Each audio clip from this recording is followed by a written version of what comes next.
I'm a writer. I know dialogue. That's a fountain of conversation, man. That's a geyser. Interesting. Interesting. Yes, provocative. Welcome back to Booked on Rock, the podcast for those about to read and rock. Back with another episode, part of the Dialogue series, a chill and chat with authors, fellow podcasters, listeners, and this episode's guest is Kevin Brown. He's the host of an absolute must-listen podcast for any Tom Petty fan. It's called The Tom Petty Project. He digs into Tom Petty's catalog, starting with the first track from the debut Heartbreakers album, all the way through to the final song from Mudcrutch 2. He also gets into the outtakes, the B-sides, and other Tom Petty-related material. With today being TP's birthday, Kevin is here to talk about the legacy of Petty's music, some of Kevin's favorite Tom Petty books, and a whole lot more. I put together a playlist of Tom Petty's music, including the songs we talk about in this episode, so go over to the show notes page to give it a listen. But first, here is Kevin Brown. Kevin, how you doing, man? Thanks for being on the podcast. I am doing great, Eric. Thank you very much for inviting me on. This is very exciting. Well, you know, I reached out to you because I'm such a huge Tom Petty fan and a fan of your podcast. Great podcast. You started it about a year ago. What led you to launching the Tom Petty Project? Well, I was sitting around having a few beers one night with one earbud in listening to Tom Petty and one eye on the TV show that my wife was watching, which I wasn't particularly interested in, and just kind of got that weird idea. I wonder if anyone's ever done a podcast that goes through an artist's entire catalog, song by song album. And I thought that's a brilliant thing. No one's ever done that before. Of course, now I find out that loads of people are doing it and lots of people have done it.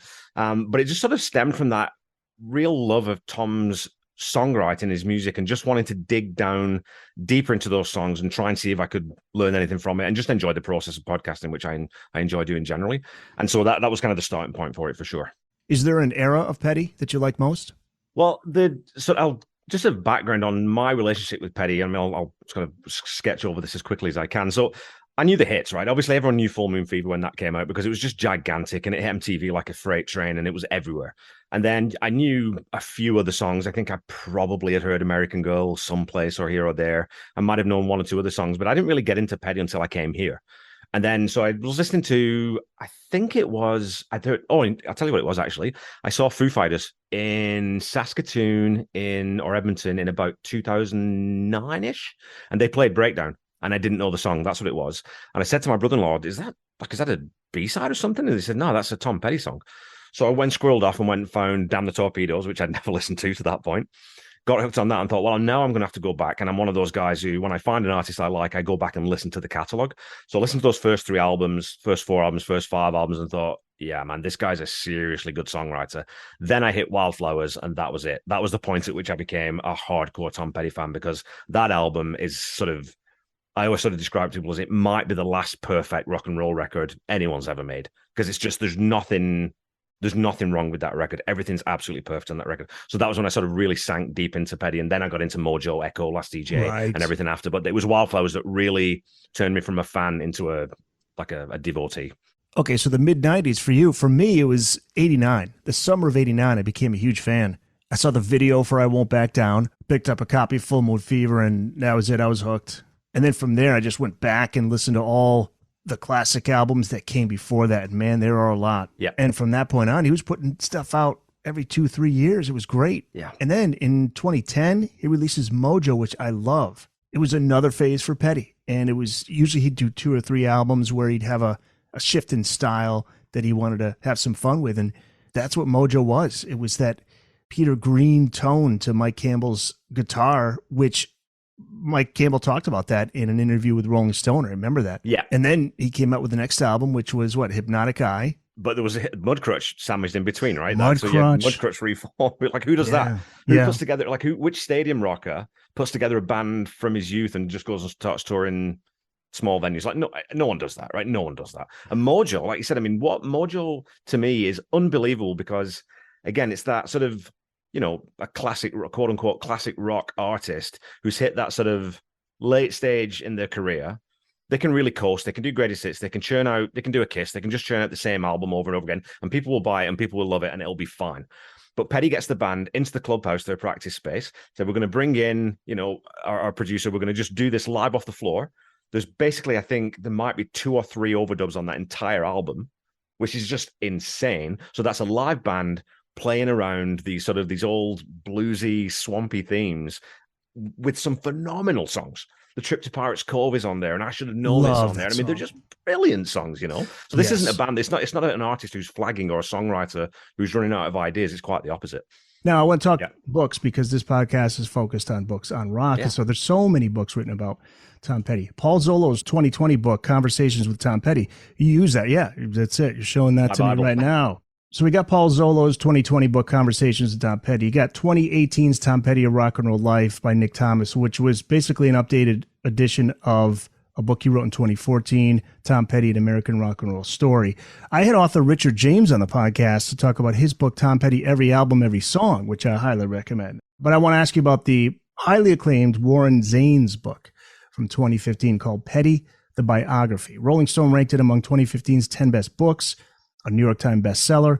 I want to get your thoughts on some of it. Well, did you read this book? I've read most of it. It's one of those that I sort of, when I decided, again, I'll backtrack a little bit. When I decided to do this podcast, I was a big fan of Tom Petty's music.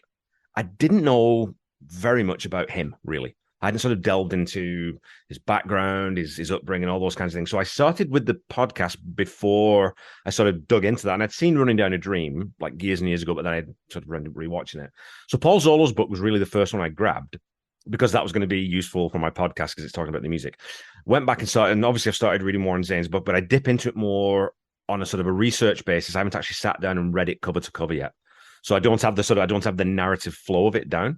What I will say though is obviously I've read lots of Warren's journalism as well.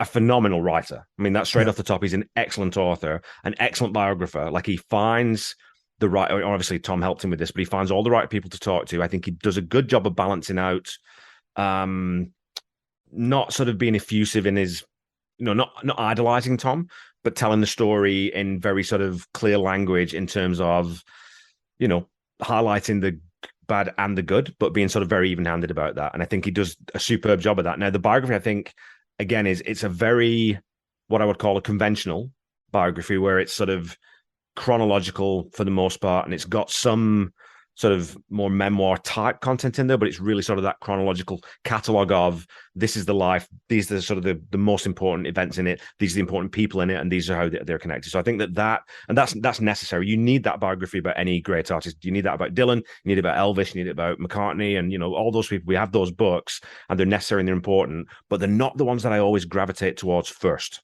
They're not the sort of the things that I sort of connect with easily. And I think this was the first time we knew about Petty's addiction to heroin, right? This book, I believe so, yeah. He was okay with that being in the book because that was a book that he got behind. So it wasn't it was a surprise to him. I was going to say, did you read though? Like what I like about that is that sort of the background behind Warren becoming involved in being Tom's biographer was there was some pressure from, I think, the label or one of some sort of the press about saying, well, we need to get a biography out. We need to tell this story. And Tom was somewhat resistant to that because he was never one for building myth and lore and legend, right? He was a musician and he wrote songs and he went out and played them for people. That's what he did. And so like he actually met with Warren and sort of knew him from around because Warren had written about him. And then sort of when he agreed to do it, he gave him some conditions. But one of the conditions was, he said, Warren said, it's not going to be an authorized biography, because authorized biographies are bullshit. He said, what it is going to be is your book. He said, you show it to, the only thing I want is to be able to read it through. And I'm not going to ask you to take anything out, but I might ask you to sort of let me add a rebuttal in or add something in where I feel that I might need to qualify some of the things that you've said. And so all that stuff about his addiction, about his marriages, all those kinds of things, Tom said, like, it's warts and all. If you're going to tell my story, you have to tell my story. And so this is your book. So I think that's a very cool thing to do, right? Because a lot of guys would have said, well, no, just take that out because I don't want to ruin my public image. But Tom was authentic in everything he did. And just to be clear, Petty did not die from heroin. That was something he had kicked. But I believe, I'm trying to recall what I read, but was it connected to painkillers? Because I know he had problems with his hip and he was supposed to go in to get hip surgery and he didn't. Was that the cause of death? No, it's sort of, and that's where I think a lot of that got misreported. So, if you sort of listen to Dana Petty, his wife, or his widow now, online, she says that it's sort of that all got taken out of context. He was looking for painkillers. He was looking to try and get something to help him with the pain. But what he used to do is he'd come off stage and just take a few hits on a joint, right? That was sort of his pain relief. And he had some painkillers, but it wasn't sort of, it wasn't that he was loaded up on painkillers, got addicted to them, and it went too far, which I kind of thought as well for the first 2, 3, 4 years. It was more a case of it was just a random sort of thing where a confluence of events happened where he had a heart attack and he'd had possibly just too much that one time. So it was kind of a really random, really one-off thing that got mischaracterized as, because that's what happened to Prince, right? Prince was sort of, he had been taking these painkillers regularly and then it got too much. And Jackson obviously had some similar issues, but with Tom, it was a little less cut and dried as being sort of someone getting addicted to painkillers, which happens all the time to everyone, not just rock stars. Right. But, so it's still a little bit, I don't have the exact line on that, but it's definitely not as cut and dried as he just overdosed on painkillers. That's definitely not what happened, is my current understanding of the situation. I want to get back to the book, the quotes from Warren Zane's book, which I think are just so fascinating. And like you say, he's such a great writer. So I want to get your thoughts on just a few of the entries here. So you bring this up in your podcast, just how good Petty was at getting across so much emotion with so few words. Here's what Zane's wrote. He wasn't obvious as a lead singer, but there was a character in there. What would one day be celebrated as his defiance was present from the beginning, but it would have meant nothing without his romanticism. The defiance would have been empty. Petty's romanticism wasn't along the lines of Bruce Springsteen's or Tom Waits, two songwriters who worked with elaborate panoramas of image, character, and place. His narratives were always more skeletal, perhaps less self-conscious. All three writers created songs that could be seen. They were children of the movies, bringing to their songwriting what they learned in darkened theaters. But Petty's scenes were fewer, as though half the storyboards had been thrown in the dumpster out back. Perhaps because of that, Petty made a little more room for the listener. His weren't the meticulously painted landscapes of Jungle Land or even Jersey Girl, songs in which people spoke of carrying guns across the river and ran into corner boys. Not that Petty didn't have the detail, but it was the spare way in which he used it. That's perfect. Yeah, and you talk about it in your podcast all the time, how he could just economize the words and get across so much. I remember listening to Mike Campbell in an interview once say that one of the things that they would always do as an exercise as a band when Tom would bring songs in is how much can you take out and make it still a great song? Because like you said, it's that economy that is the genius behind not just the words that he wrote, but also the music that he wrote. And I think that it comes from a couple of places. One, that he was definitely sort of influenced by the Beatles, obviously hugely by the Beatles and by those kinds of acts who wrote 3-minute songs, 4-minute songs. Well, if you're writing a 3-minute song, you've got to really pack in what you're trying to say and be concise and get to the point as quickly as you can. So, he grew up, when Mudcrutch were originally signed, they were on the same label as Skinner and all these Southern rock acts who would jam for 8-9 minutes. So the songs were 10 minutes long and they had all this space to sort of go on and on and on and on. But that wasn't what Tom wanted to write, right? And then the other thing is, he said, in interviews, it wasn't until Full Moon Fever that he realized that you could write in character. So he was always sort of having to write from his own personal experience and from his point of view and sort of be authentic. And so he always sort of took care because he wanted to express himself clearly and without any ambiguity. You know what I mean? So when you've got those two things coming in where you've got this sort of sense of we have to be economical because we've only got 3-4 minutes to write this song, and I've got to be very authentic and very genuine and honest in what I'm saying, it sort of forces your hand a little bit to find and choose your words very exactly. And I know that I've heard also that Dana's said that he was an avid reader, he was a voracious reader, and he's one of those people who had really good recall. So if he was telling you about a book he's just read, he's going to be able to quote passages from memory. He's going to remember very specific plot points, all those types of things. So I think having that, all those things combined, just made him just a genius of a wordsmith in his own very specific way. Yeah, I remember there are so many examples of it, but I'm just thinking of Southern Accents, I think is my favorite Petty album. Yeah. But yeah, what's the line in... is it Southern Accents, the title track where he says the bad nights take forever, but the good nights don't ever seem to last? I don't think it's the title track. No, it's not. It's, oh man. The best of everything. Yeah, there you go. It's just lines like that. Again, like I talk about this all the time on my podcast, is there's at least one line in every single song where I just sit back and go, God damn. Wow. Just and you that get one lost line. in thought, like you're just... Yeah. It's incredible. And some songs, obviously, like Wildflowers, came in one shot. That was one take. He sat down with the guitar and ad-libbed that whole thing, which is just ridiculous. And so that's a different level. But then some of these things, like Southern Accents, the song Southern Accents is that one, it's one of those that when it comes on, when I've got my playlist on random, it's sometimes, when you get that little catch in your breath and you sort of well up a little bit, it's one of those that always sort of brings that out of me. But again, he did that throughout his entire career. Hypnotic Eye, Fault Lines. You talk about fault lines in your. I was going to ask you song. about that. Yes. In fact, there's a book I want to talk about too. There's somebody who wrote a book on the 100 greatest Tom Petty songs, and it came before that album. Okay. But it's interesting to see what came up on that book. And I think Southern Accents is way up there or way down. I can't remember. We'll get to it. But let's talk about. I want to talk about the album "Damn the Torpedoes" 1979 because that's the big commercial breakthrough. Yeah. Tom and producer Jimmy Iovine, they were determined to make a great album, and they did. But this is apparently where the problems with Petty's drummer Stan Lynch begin. And Iovine wanted Petty to fire him, which I didn't realize, but Tom wasn't going to do that. Iovine is quoted in Zane's book as saying Stan made it out to be worse than it was. He said the playing just didn't feel right to him, and that was it. It wasn't a personal. Stan took it personally. But Benmont Tench said Jimmy really disliked Stan and that poisoned the waters. I'm a huge Stan Lynch fan. I was surprised to hear that. Is that when the feud starts or the tension begins with Stan? Because he was still in the band till 91. I think his last album is Into the Great Wide Open. Yeah, and before he did Mary Jane's Last Dance, he was in those sessions. Yep. And they recorded like 17 cover versions in 2 days for that, because just to pick one. But Stan was always and by his own admission, was always a prickly character. He was always a difficult personality because he was very, bullish, very strong-headed, and a big guy, right? Like a really big guy, big strong guy. And so I think the first two albums, they hadn't really had Denny Cordell for the first album, guided them.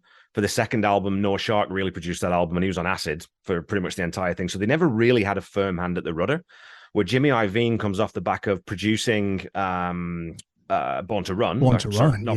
Engineering. Engineered it, right. Engineered Born to Run, and he produced someone else's album. So he comes in to produce Tom Petty's third album, and he wants to make a statement, right? He wants to make a name for himself. So he has very definite ideas about how everything works. And Iovine's big thing was, the rhythm section has to pop. Like, you've got to make sure that rhythm section is really sound. And of course, despite the fact that they spent one full day just trying to get the snare drum sound, which everyone in the band said was ridiculous. Mike Campbell said that's the only time he's ever walked out of a recording session, was he said, well, this is one snare drum forever. Like, what's the point? It read my mind. That was going to be one of the other entries from the book that I was going to mention. Yeah. And so you get that, I can see that, Stan Lynch is a live drummer, never loved the studio, doesn't want to be told to play this thing again and again and again. Well, what's wrong with it? Well, it's just not quite right.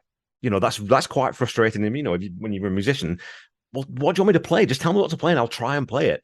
So that kind of definitely was the start of that frustration with the recording process. And because they were with Jimmy for 3 albums, I think that was just that slow burn, or maybe even a quick burn of, look, I'm getting pissed off with this. I'm not having fun anymore. I don't want to do this anymore. And I think that's where that tension definitely started. Yeah. Stan Lynch never made peace with Petty, didn't go to Petty's funeral, which really sucks. I love Stan's style. I love it. Great drummer, man. I mean, I missed when he was gone. I missed it. I mean, I know you love Wildflowers. I love Wildflowers too, but it was more of a straight ahead drum approach to where Stan had the stuff he would do with the cymbals, and he just, he's with Don Henley nowadays, isn't he? Well, he's got his own band. So the Speaker Wars, which is a great rock and roll band. I mean, they've gone back to, it's kind of like, I'd say Hard Promises era Petty. That's what it sounds like.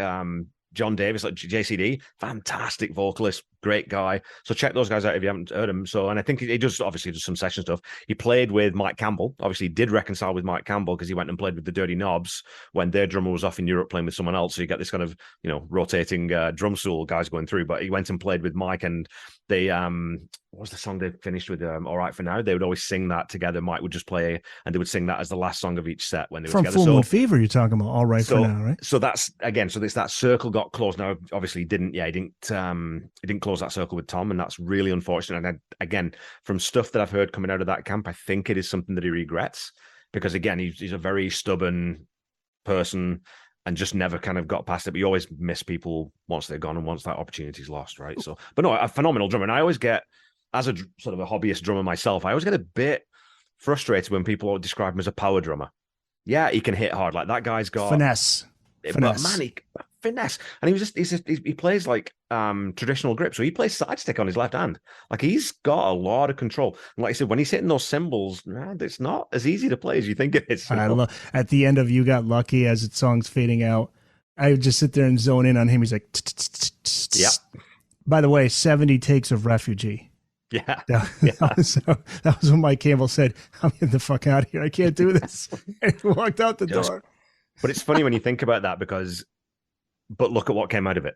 Yes. Right? You know what I mean? And also, yeah, they spent a lot of time getting the drums right, but the way the drums sounded on Damn the Torpedoes changed the way drums were recorded on rock and roll records for, I don't know, 6, 7, 8 years, right? It's like when Eddie Van Halen comes along, well, that changes the way that people are playing guitar. That album changed the way that people record in drums forever, right? So that's something that, yeah, as Stan Lynch, I hope he looks back and thinks, well, yeah, it sucked and I hated it, but we got that album out of it and we got that legacy out of it. Yeah, and all the hits that came off of that album too. Mm-hmm. Where do you put that album, Damn the Torpedoes, on your personal Petty album list? Oh man, it's always tough. Top 5? Yeah. Not number 1, but definitely top 5. Because it's, like you said, I mean, even there's not a bad track on it. I mean, every single song's a 7 or better for me. And it's got Louisiana Rain, which is one of the best closers, right? Apart from that weird 1-minute prog rock keyboard synth intro weird thing that God only knows why they did that, but it's a great album. It's a fantastic album, and sonically it's beautiful. I think I talked about it in the album wrap with my co-host John Paulson. It's one of those that you would struggle to find something to change, right? You look at an album and you start from a 10 and work down. As an album, what do you change? The track listing is great. The outtakes from the album wouldn't necessarily replace any of the songs on there. I don't know. It's got energy. It's got, it's got Refugee on there. It's got Don't Do Me Like That. It's got some massive, massive hits, stadium rockers. And really, pretty much any track on that album you could put into a stadium set and it would kill. So, yeah. Brilliant album. Is it even the Losers in the beginning? You hear some woman saying, stop with all the noise. Or what was I trying to remember? It's just the normal noises in here. Yeah. Who is that? It's Marcy Campbell, Mike Campbell's wife. So the story is that don't do that. Even the Losers and Refugee were on the same demo tape that Mike gave to Tom, which is what he would do. He'd just record a whole bunch of ideas, send them over to Tom on tape, and Tom would pick the ones he wanted to work with and say, "Yeah, that one's good. Let's use that." Right. So as Mike's recording these demos in his home, he sort of shouts out into the kitchen, "Marcy, can you keep the noise down? I'm recording." And that's what she shouts back. Because it's just, it's the washing machine or whatever. It's just a normal noise in here. And so that ends up on the tape. And they think, wow, we should keep that. That's got to go on there. Right? And there's a drum pattern too. It's like, yeah.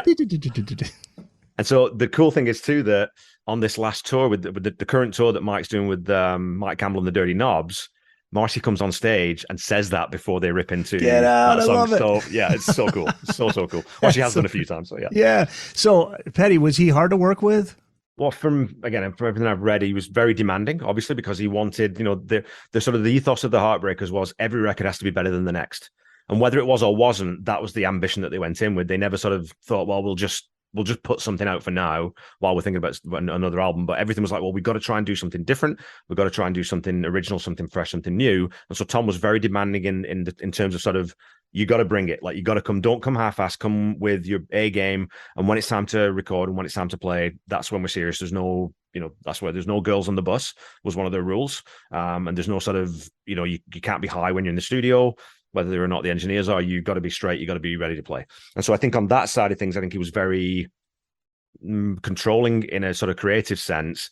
But he can't have been a bad person or a difficult person to work with when you consider that he toured with Bob Dylan. He was Bob Dylan, the Heartbreakers were Bob Dylan's band for that tour. He worked with Johnny Cash as Johnny Cash's house band.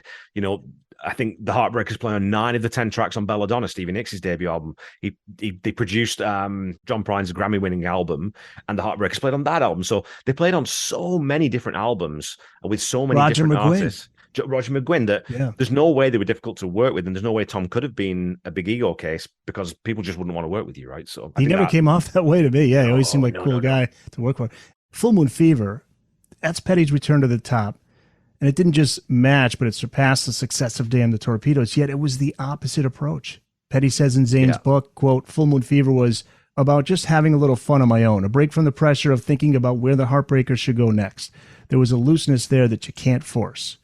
So that's a whole opposite approach to it, where he just kind of lightened up a little bit, loosened up, reached number 3 in the summer of 1989. I think it came out around that time, or at least it was in that period there where it peaked. Yeah. And it's certified 5 times platinum. A different sounding album from his catalog prior to that. When you hear it for the first time, did you welcome it with open arms, or did it take some time to adjust? Because you were going backwards to listen to that one, right? Because you start in the mid 90s. Well, that's Full Moon Fever. Like I said, I mean, I definitely would have heard Free Fallin', Won't Back Down. Those are the songs. That was what Tom Petty was to me, right? So I didn't know Tom Petty from the 70s. I didn't know what that sounded like, what that was, right? So, and obviously the reason that sounds so completely different is because of Jeff Lynne. So that cycle of album tour, album tour, album tour, album tour, it was already starting to get too much at Long After Dark, which is why that album sounds the way it does. It really sort of crested with Let Me Up, I've Had Enough, and that's where it's like, okay, we need a break here. And so he ends up working with, the Wilburys happens. And so he works with Jeff Lynne, and that's where it goes back to, well, let's just write some songs. Let's just have some fun and make it be about getting back to those basics, which is why it sounds completely different. And of course, obviously, Jeff Lynne produces records completely differently as well, right? So, this is where, again, Stan Lynch didn't overly enjoy playing those songs because he didn't play them on the album, but Stan wouldn't have enjoyed the recording process, because Jeff Lynne likes to have very, very tight control, right? So you'll play, oftentimes it'll be just the kick drum, and oftentimes then it's just the snare, and the hi-hat might be programmed. And so it's more of a composition, more compiling all the sounds to then create the song, rather than it being more of that live off the floor. Okay, let's get everyone in a room and do a number of takes as a guide track and then dub in what we need. So it's completely different, and sonically it sounds it, right? It does sound like a late 80s, early 90s album, because that's how things were produced then. I love the story, by the way. It's been in books and articles about Petty meets Jeff Lynne. They're at a stoplight. It was Thanksgiving Day. Petty's going to get a baseball glove. Yeah. Right?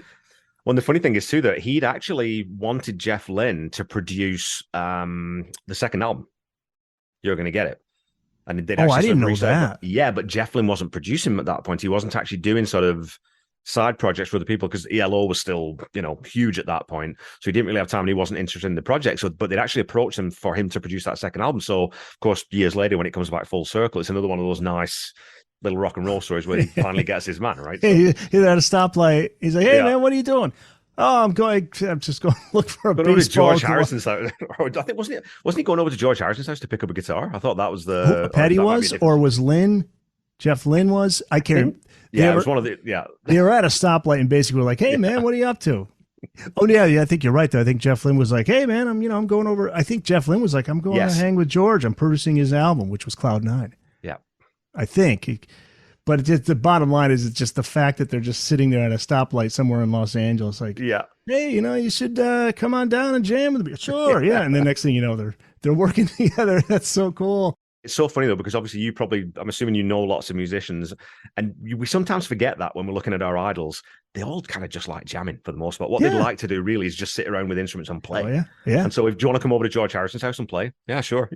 Who doesn't? They're just normal dudes, man. They're just normal absolutely. dudes. Like that's the thing that always drove Eddie Van Halen crazy. It's like, I'm not like David Lee loves being a rock star, and it was just like, I just want to play music. Yeah. And a lot of musicians would say, if you were hanging with him, it would just be the two playing guitar, just chilling, talking music. Yeah. Well, not to get too far off Petty, but I love that with, listening to Brian May talking about the Starfleet project. Yeah. Calls Eddie and says, "Do you want to come and play on this?" Is absolutely, because Eddie was obviously a huge fan of Brian, and vice versa. So they're just sitting around, they just jammed. And they recorded it and cleaned it up a little bit. But it's interesting to hear Petty talk about the days when he became a huge star and how he had to handle that. Yeah. Where were you when you first heard the news that he had died? Was October of 2017, right around, because his birthday is today. Yeah. It was October 2nd when he died, and there was all the sort of misinformation coming through, because the press reported it, but he'd actually been taken off life support, but he hadn't died yet, and so that kind of came out, and so I was just at home and just putzing around, and so I was on Twitter, and you think, well, has he died? Because there's nothing come out from the official channel yet, so I don't know what to believe, and then wake up on the next day on the 3rd. And I've talked about this on my podcast, but and finding out then, Tom Petty's gone. And it's that sort of that weird sense of loss that you can't really describe. When you're a music fan and you love an artist, you can't really describe why you feel the way you do because you didn't know this person. You don't have a sort of a personal connection to them, but you have a personal connection to the music, and that music's sort of been with you and has informed part of your life, so that loss is real. And like I said, I was driving my daughter to school and it's raining, and I just had a CD in a mix CD in the van, and it was Tom Petty. And my daughter at that time used to always ask me, because I listened to a lot of old music, she'd always say, are they still alive? And Tom Petty comes on, and it was, I can't remember what song it was, but it wasn't one of the ones she knew. And she said, who is this, Dad? It was Tom Petty. Is he the guy who sings Won't Back Down? Yep. Is he still alive? And man, my chest tightened up, and I just couldn't get the words out. Like I couldn't say, no, he died. And it took me, I had to take a few breaths and say, no, he died yesterday, sweetheart. And, I'm quite sad about it, No time to prepare. It wasn't like, no, we didn't know. Hey, get ready, I mean, it's just out of nowhere. Yeah. And off the back of that 40th anniversary tour, right? When it's sort of, in some ways, there's never a perfect time to go, but a great coda to a career. But I think anytime that happens when they come off the back of a tour like that, I think, all right, what's next? What are they going to do next? And they've been talking about Wildflowers and maybe even doing a Wildflowers tour and having other people join them and those kinds of things. So that abrupt, what? What do you mean Tom Petty's dead? That can't be right. It's not. What? Really? Yeah, the live version of Learning to Fly, which is just him and his guitar, and that's on that, you call it a box set, right? The live anthology? Yeah. Man, goosebumps. I remember listening to that shortly after he passed, and it was just like this intimate one-on-one with him in the crowd. And then he lets his fans sing along, Learning to Fly. Then they're just, oh my God. It's like Petty always felt like a buddy of mine. He was just one of us. He was just a regular dude. Absolutely. He was actually, you forget too, he was a showman. He could put on a show. And he got on board with the videos in the 80s, and he was perfect for it. The top hat and the look, and he embraced it. But he's just a regular dude. But you talk about that, and just very quick, like he completely broke the mold with music videos, because the video for You Got Lucky was really the first video that had Mad Max theme. But there was a minute with no music. There was a minute in that video where they're just driving through the desert and they kind of pull over and then they find this tape and then they hit play on it, and that's when the song starts. But no one had done that to that point, to the point that Michael Jackson called them and said, hey, that was really, really cool, And that sort of, ironically, that's what MTV that's exactly what they wanted. And then 4 years or 3 years later, whatever it was, when MTV really kind of kicked into high gear, that's one of the videos that changed the whole thing. It's like, okay, well, we can be narrative with this. We can have fun with sort of not just doing a performance or not, being so abstract. We can actually tell a story and we can make it like a little mini movie, It's super cool. Don't come around here no more. Oh man, seriously. What a great video. Classic. Yeah. Do you ever read the article about the director saying that they wanted to do some things in there that I think MTV said, no, you can't, like blood was going to come out of the cake. Yes. The girl was going to cut the cake. Yeah. And it's been documented in books and articles. He could stand up against authority. Remember what was the Hard Promises album, 1981? Yep. He said, no, I'm not. You're not going to raise the price on the cost of these cassettes at the time. Yeah. Yeah. Which what they were going to do was they said, well, either we're not going to put the album out or we're going to call it $8.98 just to sort of spite you. Because, they were trying to jack the price. The superstar pricing is what they called it, right? But Tom said no, and stuck to his guns and fought them. And they said, like, a lot of artists and a lot of the industry was looking at that case to see which way it would go, because that's an artist doesn't stand up to a record company like that usually. Like that's the company says what happens, and that's what happens. But they'd already been through this with Damn the Torpedoes, right? Because they got up into that shitty contract with Shelter, and then they were making this record for MCA, and this is where Bugs Wydell, the roadie, and they're sort of Tom's right-hand man, would take the tapes home with him at the end of every day, relabel them, so it didn't say Tom Petty on them, and then bring them back in the next day, and not tell Tom where they were. So the lawyers said, hey, you're recording an album, you're still in the contract with us, give us the tapes. Tom could say, I don't know where they are. And so there's this whole thing, standing up against and declaring bankruptcy to get out of that contract. Yeah. So he did it time and time and time again. He never sort of jacked his concert prices up. He was always affordable. He always wanted to make sure the fans could access the music and the experience, and he was very sort of, like you said, he was an everyman and he was one of us. I think that always came across. The Booked on Rock podcast will return after this. The Booked on Rock podcast is online at bookedonrock.com. Find a list of all the major platforms where you can listen and subscribe to the podcast. link up to our social media sites, find out the latest Books on Rock releases, find your nearest bookstore, and if you want to reach out to us, you can contact us through our website, bookedonrock.com. So let's finish with the other book that I thought would be interesting to discuss. And it was first published in 2013. It's called Breakdown Tom Petty's 100 Best Songs by an author by the name of Jim Baviglia. Jim, props to you. Shout out to Jim, wherever you are. So let's go through a few songs on this list, Kevin, and see how we feel about this. Yeah. So this goes right up through 2010's Mojo, so it doesn't include Hypnotic Eye, which came out in 2014. What would you guess is Jim's song number 100 at the bottom of the list? Oh, my God. What do you think it's going to be? I'm going to pull it up in front of me here. I would guess something like... I can give you a clue. Sure, give me a period, a rough period. Well, how about I start with it? It's a one-word title. It's a name of a person. Spike? Nope. It's definitely not the 80s or the 70s. Oh my God, I'm blanking. Joe? There you go. Oh, okay. From 2002's The Last DJ, Joe. And Jim writes, the cleverly snide one-liners helped him make up for the plodding music somewhat. And even if Joe isn't hit song material, the truth to which it speaks is all too often ignored. Petty couldn't ignore it if he tried. Okay. Yeah. So that's 100. We're going to go through some of these here. I don't want to ruin the whole book, but one thing I want you to get. Now, here's what I'm kind of disappointed in. He put Built to Last at 98. I love Built to Last from Into the Great Wide Open. Oh, man, it's so hard though, right? Because I think Petty's discography is unusual in that, again, the quality is so consistent. And so what you end up, it's a little bit more subjective than some artist catalogs, right?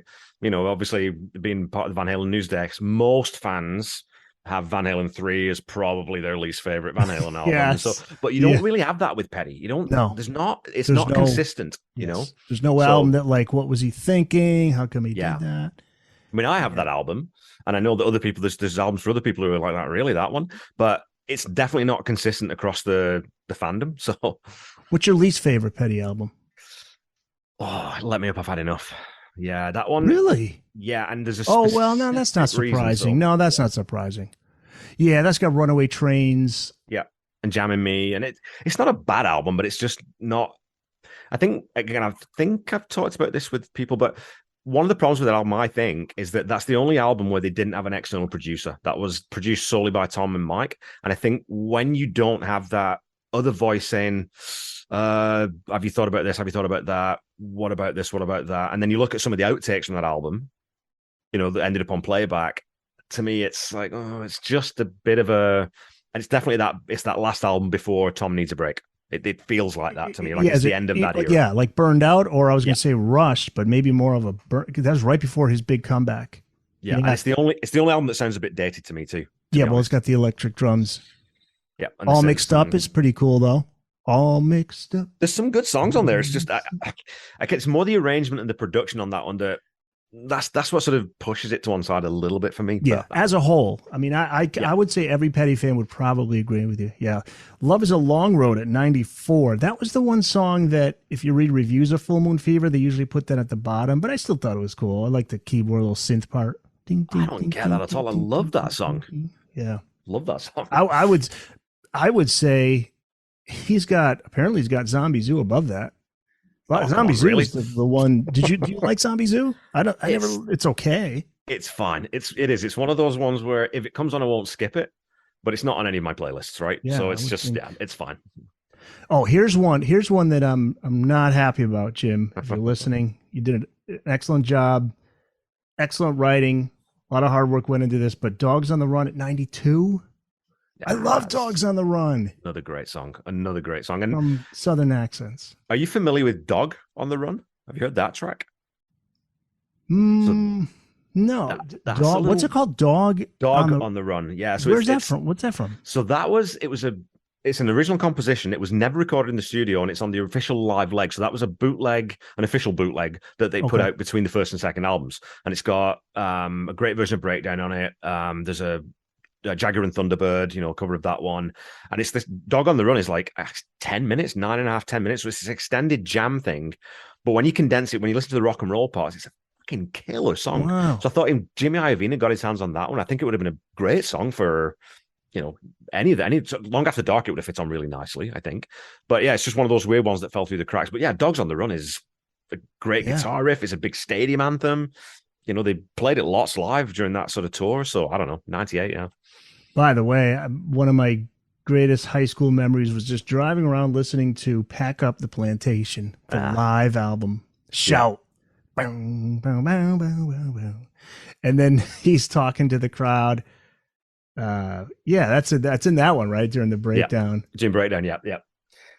Oh my God. Yeah, that's the thing. The live version of Breakdown did got more airplay than the studio version. Well, that was the one that John Scott, who was the PR guy who broke the band, really. He was the one who sort of found the record at the bottom of a closet in his in his office and sort of said, well, what the hell's this?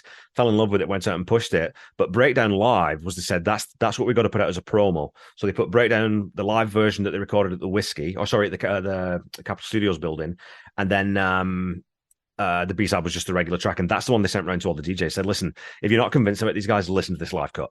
This is a serious band. This is a real rock and roll band. They're not punk. They're not new wave. They're real, honest to goodness. That was weird too, right? They were lumped in as a punk new wave band. Yeah, like it was because of the album cover, right? The debut album cover, because it's got the leather jacket and the bullets, and it looks a bit. So I don't know. It's Good to Be King at 91. Oh man, yeah, that's too low. That's way too low. Yeah, but then again, I struggle to put. Yeah, you're going to say that about a lot of songs, right? And actually, when you go through that, I haven't read this book, so I have to look through the list. I'd be curious to see what doesn't make the top 100, because I think that would be, because if anything from Wildflowers isn't in the top 100, yeah, I don't know. Mary Jane's Last Dance, he has at 87. Yeah, Room at the Top, he's got at 78. I love that song. That's top. I love that song. At least top Swinging 50. is great too. Swinging, he name drops all of Benny Goodman, and that one was ad libbed as well. Basically, that was a one take. Really? Basically a one taker. Yeah. Sonny Liston. Yeah. He's got Making Some Noise at 68. You talk about that's like the hardest and heaviest Mike Campbell riff. Yeah. Let's see. Oh, Something Big is a great tune. He's got it at 66. That was the song that when I went back and started listening to the albums chronologically, it was at that point when I heard Something Big, that was the point where I was like, oh, this guy's not just a rock and roll, sort of straight up rock and roll. This guy's actually, he's taking things in interesting directions now. It's like, okay, now we're starting to tell stories. And that was, Tom always says that was his first sort of story song. It was his first true story song. By the way, from Hard Promises, one of my all-time favorites, Stan is so great on it. Night Watchman. Oh, mate, yeah. Boom. That guitar, like everything about that song is killer. Well, you talked earlier too about that song, Tom sort of having to deal with fame, and that song's written about. He had to have security at his home. He had to hire a security guard to sit at the gate at his home, and he'd go out and talk to the guy, because he feels bad that this guy's sitting out there all night, and the guy, Man, I just look back to my high school days. Just about every weekend, I get another Tom Petty album cassette at Strawberries Records. All right, I'd have like a part-time job. I just spend it all on music. Into the Great Wide Open at 64, pretty low. Well, he's got Even the Losers, which was a really good tune at 58. Facing the Crowd, 56. I love Facing the Crowd. Great song. While I scroll through these, what do you think will be the number one song? I already know what it is, and I can't blame Jim for putting this at number one, but I have a different song I would choose. But what do you think he's got? Oh, Zombie Zoo at 51. What? Nah, come on. I mean, that's where the subjective thing comes in, right? Yeah. Absolutely. Because there's, again, I mean, Runaway Train's 49. We forgot about that from Let Me Up. Just a runaway train. Again, like that song with a different arrangement, I think would be really cool, but I just don't love the arrangement on that song. Anyway, number one, I would guess is either going to be Free Fall or American Girl. I can't really see. It tends up being top of most lists, so I'd probably say American Girl. All right, I will reveal that very soon. We're just going to run through some of these. I should have known it. 43. It's pretty impressive for a recent era Petty tune, getting Getting out there, It's a jamming me at 40. Now it's outdated. Just Joe Piscopo, Eddie Murphy reference.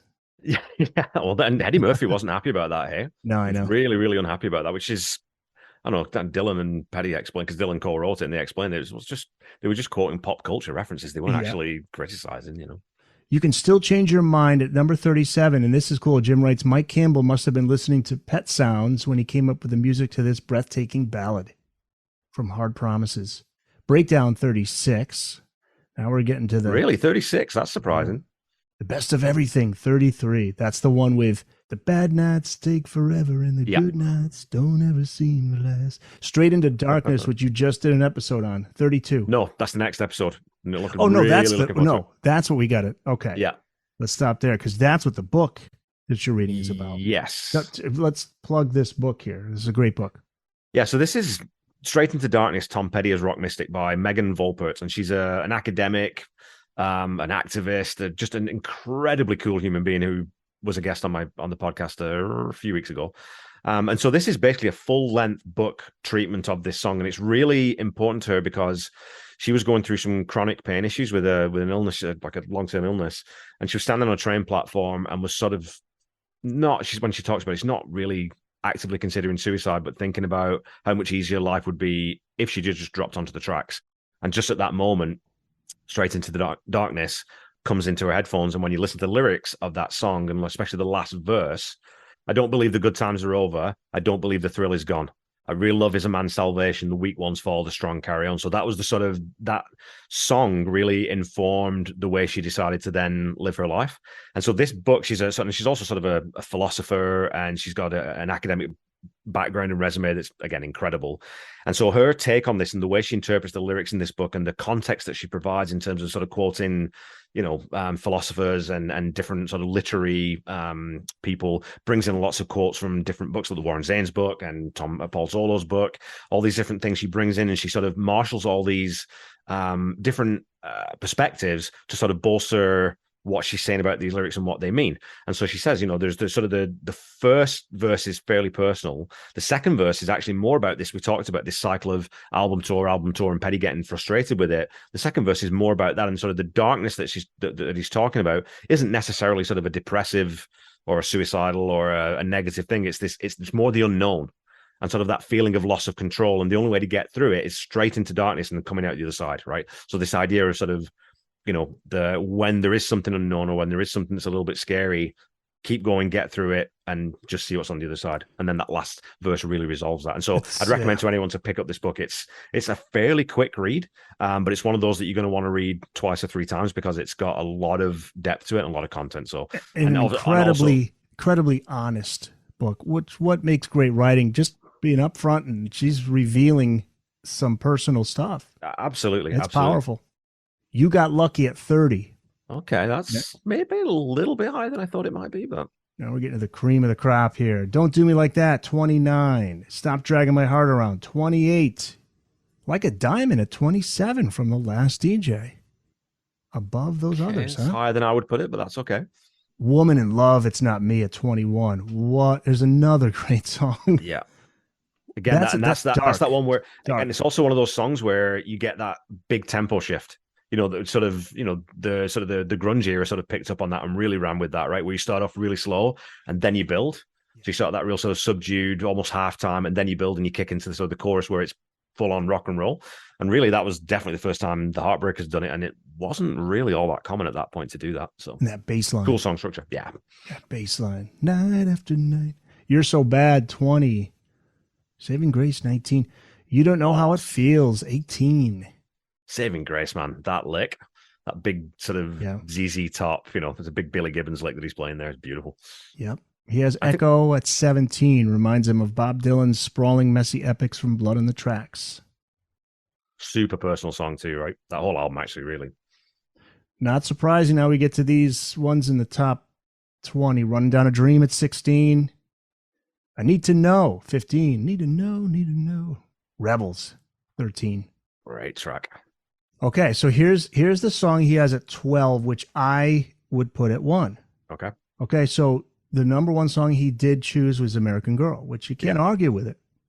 But to me, and this isn't my personal favorite song, but it's the song that really got me into Petty, I Won't Back Down. I was like, you even said it. Your daughter knew it. Yeah. People of all ages know it. It defines him. It's well, and he said, like, in interviews afterwards, it actually defined him. He was uncomfortable with that song for quite a while because he said, like, a lot of the times he would write sort of, they were personal things he was writing, but he was the master of making them generic enough that people could connect to them, could connect to them themselves. But that one, he said, there's no ambiguity about that song. His heart is on his sleeve, and he's the most exposed he's ever been at that point. He said that he was really wasn't sure whether he was actually even going to put that on the album because it was a bit too honest and a bit too raw for him. But it's him. Yeah, a phenomenal song. It's the defiance, that classic Tom Petty defiance. Yep. The song's catchy. Everybody knows it. It's a must. When he was touring, you'd have to play it. You got to play it towards the end as an encore. I'm surprised it's at 12. Refugee 11. Don't Come Around Here No More 10. Swinging at 9. Not bad, not bad. That's a gutsy pick. I like it. Here Comes My Girl 8. Learning to Fly 7. Love it. Yep. Walls 6. Which one? Does he specify? In parentheses, Circus. Yeah. Okay. Yep. 6.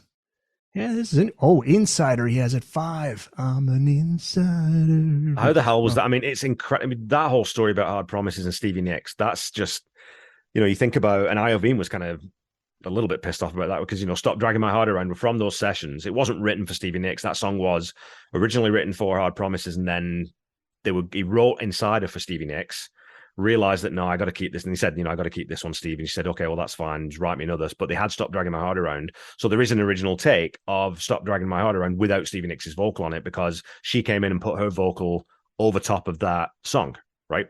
And so, again, Stop Dragging My Heart Around comes out. It's getting constant radio play. I think it went to number 1, right? And or close, if not. The stations weren't keen on Insider being a single, or the record company said, well, we're not going to get 2 Tom Petty and Stevie Nicks songs on the radio at the same time. And that one's already gone out. So, because Insider, I mean, I think, it's one of the strongest songs he ever wrote. It's a brilliant lyric. And again, some of the lines in that song, I'll bet you're his masterpiece. I'll bet you're his self-control.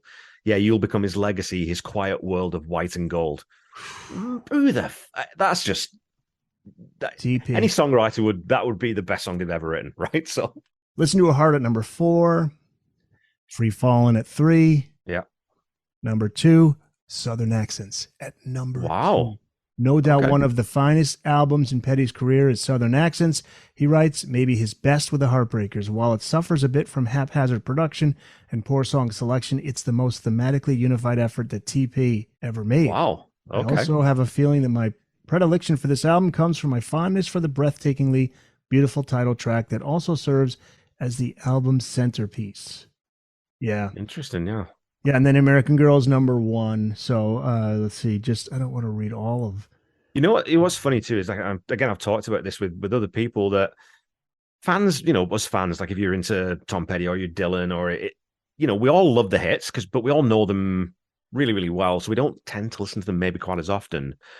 But when you do go back and really sort of take an analytical listen to some of those songs, American Girl it's just an absolute masterpiece. Yeah. There's a reason why it's endured the way it has, because it's that good.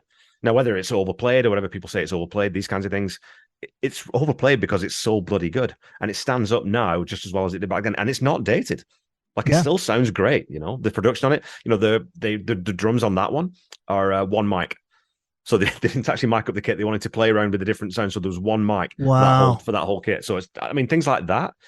Just an incredible song. And you've got that, that Bo Diddley shuffle on the drums.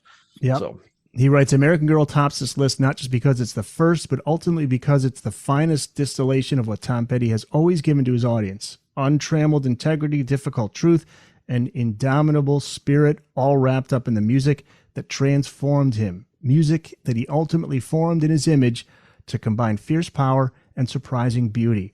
Now, this is bittersweet to read.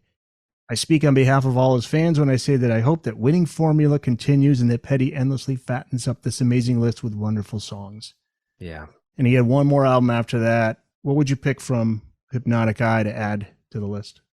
You have Fault Lines. Definitely Fault Lines. American Dream Plan B for sure. Forgotten Man, definitely.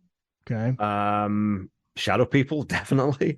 I'd go with Power Drunk too, because I love, again, we were talking about Mike Campbell's sort of real hard-edged guitar tones, and that's another one where he's really nasty. It's got a really crunchy, hard vibe. That whole album's quite heavy, actually. You Get Me High is a great song, but yeah, Shadow People, Forgotten Man, Fault Lines, American Dream Plan B are definitely top 100 for me, 100%. Rockers of that age, at that vintage, who are at that stage in their career, again, they're in greatest hits mode, and that's fine. That's what everyone wants to hear. They don't want to always necessarily hear new music. Paul McCartney's not playing, 15 songs from his last 3 albums when he goes out on tour.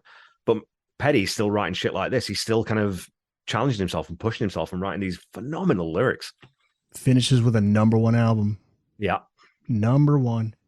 All right, man. This was great. Let's plug the podcast before we let you go. Where can people find it? Where can they find you online? Facebook, Twitter?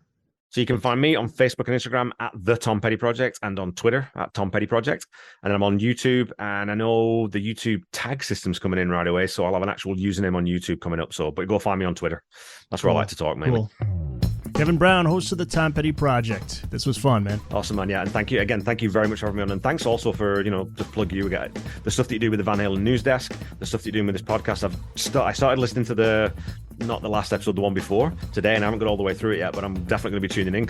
So, you get a sense of podcast, you think straight away, well, do I like the host voice?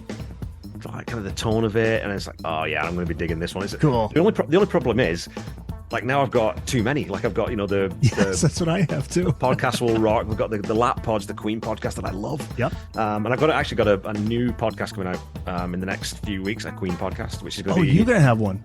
Yeah, so I'm basing it on the... I'm franchising the Podcast Will Rock format with the wheel and going that way, because I think it's such a great format. Oh, that's going to be great. And I spoke to Corey and said, dude, are you okay with me doing this? And he was all over it, so... That's awesome. And for those who may not know, they pick a song each week, discuss that song, and they do that with Van Halen over at In the Podcast Will Rock. You're going to be doing it with Queen. Very cool. All right, Kevin. Thank you very much. That'll do it for this episode. Thanks as always for listening, and looking forward to having you back here again with me for another episode of Booked on Rock. Well, that was an adventure. That was quite a show you put on today. Well, let me just close this conversation by saying you are one unique individual.